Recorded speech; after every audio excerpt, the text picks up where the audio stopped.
Hello বন্ধুরা, আজ আমি একটা নতুন রেসিপি তোমাদের কাছে নিয়ে এসেছি। মোচার চা।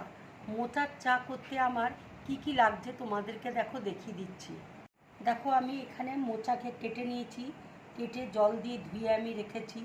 এখানে লেবু রয়েছে, এখানে আমি গোলমরিচকে গুঁড়ো করে নিয়েছি, জিরেকে হালকা করে নেড়ে নিয়েছি তাওয়াতে, তারপরে গুঁড়ো করে নিয়েছি। বিট নুন রয়েছে, আদা কুচি রয়েছে, আদা থেতো রয়েছে, আর এটা আমি সুগার ফ্রি দিয়ে চাটা করব।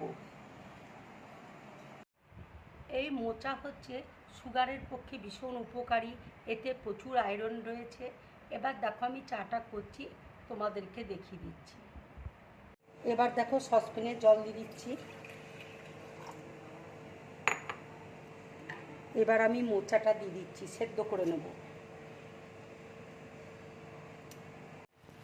দেখো আদাটা থেতো করে রেখেছিলাম, এবার আমি আদাটা দিয়ে দিচ্ছি।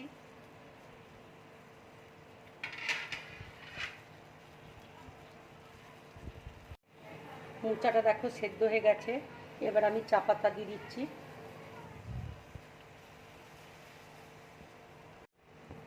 চাটা দেখো হয়ে গেছে, এবার আমি গ্যাসটা অফ করে দিচ্ছি।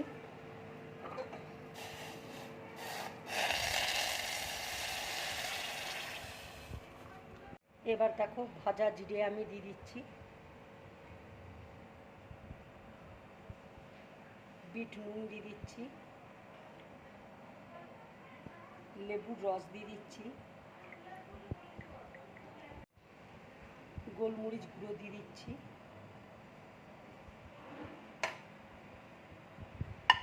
এবার দেখো সুগার ফ্রি দিয়ে দিচ্ছি, তোমরা ইচ্ছে করলে চিনি দিতে পারো। এবার আমি আদা কুচি অল্প দিয়ে দিচ্ছি।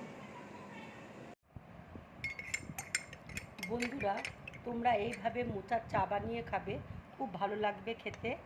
আর এটা ভীষণ উপকারী এই চা। যদি আমার এই চায়ের রেসিপিটা তোমাদের ভালো লাগে তাহলে লাইক করবে, শেয়ার করবে, আর ড্রিম ব্লগ চ্যানেলটাকে সাবস্ক্রাইব করবে। নমস্কার।